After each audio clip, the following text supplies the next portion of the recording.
you're a platinum from Anthony Robbins, and that's how we met, because we did the Business Mastery course together. And one of the greatest things that we learnt at the Business Mastery is that disruption in business is inevitable. So rather than create fear for ourselves, we believe that we should embrace it and be excited about change and be able to take consumer behaviour, which is completely changing in our industry and other industries.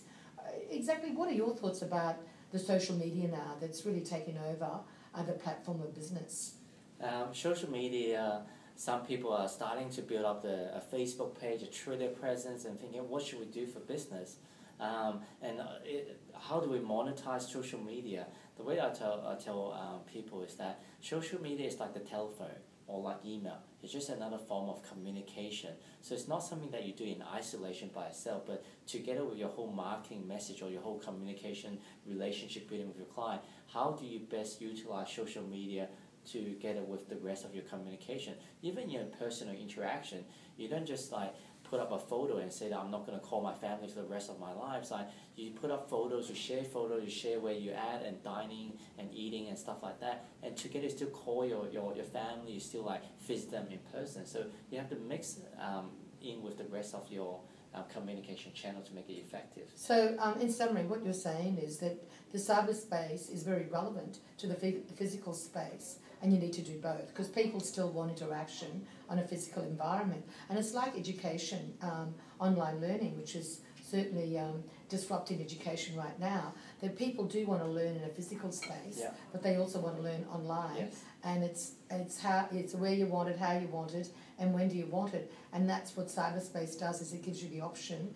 and the choices, correct? Yeah, you're spot on, Sarina. The people that don't know the technology, and I'm not talking about learning how to set up a website or how to set up a Facebook page for your business, but learning how does this technology affect my business. If you don't anticipate what is going on, then you're driven by fear, like, oh, this is going to hurt my business, and you try to stay away. And you look at like many businesses like Blockbuster getting wiped out by Netflix. You look at like GPS, TomTom and Navman, they've been around for like not long ago. They wiped out the whole street directory industry. But now who buys the GPS? Exactly. Everyone uses the phone. Exactly. So, and even like another quick example is Kodak. I mean, like, whoever thought that Kodak would die?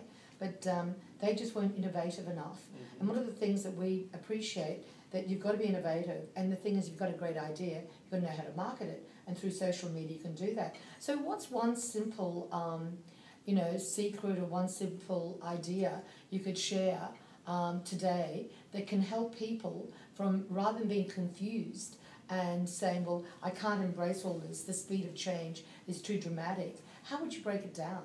I would say the first step is to subscribe to one of a blog or someone that or it could be a website that talks about the latest technology, what's happening. So just getting that awareness is the very first step. You don't have to like suddenly change your whole business model to go online or predominantly go online, but just being aware what the type of technology, what are people saying about it. There's a lot of people on Twitter, should we do it, should we not? And after you hear all this different perspective, you can make a judgment what will be good for your business. And I guess this is a great way to close our little session, to really acknowledge Anthony Robbins. He is one of our heroes, isn't he?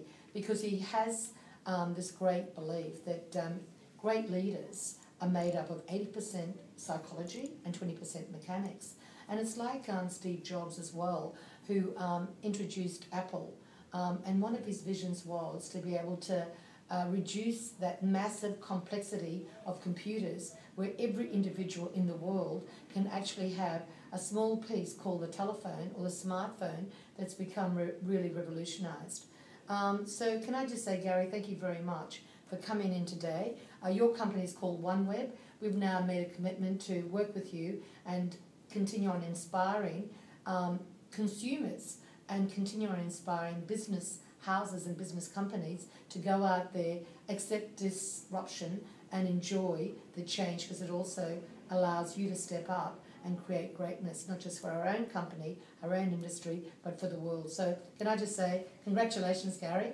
Thank you, I love working with you, and I look forward to seeing you at the top.